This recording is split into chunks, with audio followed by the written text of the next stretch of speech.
काशी में एक ऐसा देवता है जिसकी अनुमति के बिना स्वयं शिव का भी कार्य अधूरा माना जाता है। उस देवता का नाम है काल भैरव। काशी, जिसे स्कंद पुराण के काशी खंड में अविमुक्त क्षेत्र कहा गया है, वह नगरी जिसे महादेव कभी नहीं छोड़ते। लेकिन इस नगरी के रक्षक स्वयं शिव नहीं हैं, रक्षक हैं शिव का उग्र और भयावह रूप काल भैरव। यह कथा वर्णित है शिव पुराण की विधेश्वर संहिता में। एक समय ब्रह्मा और विष्णु में विवाद हुआ, कौन सर्वोच्च है। तभी शिव अनंत ज्योतिस्तंभ के रूप में प्रकट हुए। विष्णु ने सत्य स्वीकार किया, लेकिन ब्रह्मा ने असत्य कहा। असत्य के दंड स्वरूप शिव के ललाट से प्रकट हुए भैरव। शिव पुराण स्पष्ट कहता है, भैरव ने ब्रह्मा का 5वां सिर काट दिया। यहीं से जन्म हुआ काल भैरव का, शिव के डार्क अवतार का। लेकिन इस कर्म के कारण काल भैरव पर लगा ब्रह्म हत्या का दोष। ब्रह्मा का कटा हुआ सिर उनके हाथ से चिपक गया। उन्होंने प्रयाग, कुरुक्षेत्र, नैमिषारण्य जैसे अनेक तीर्थों की यात्रा की, परंतु दोष समाप्त नहीं हुआ। अंततः वे पहुँचे काशी। स्कंद पुराण के अनुसार जैसे ही काल भैरव ने काशी में प्रवेश किया,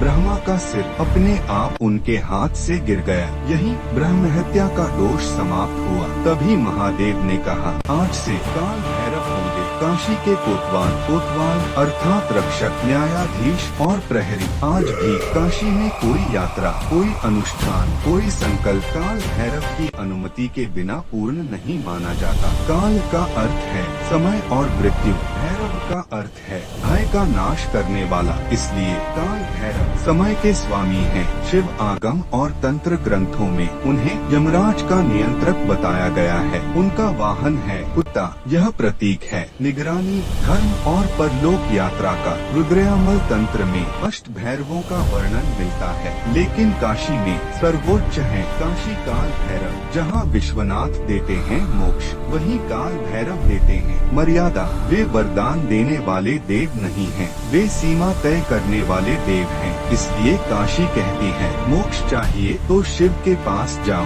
लेकिन काशी में रहना है तो पहले काल भैरव को स्वीकार करो। काल भैरव समय का न्याय और शिव का सबसे उग्र सत्य।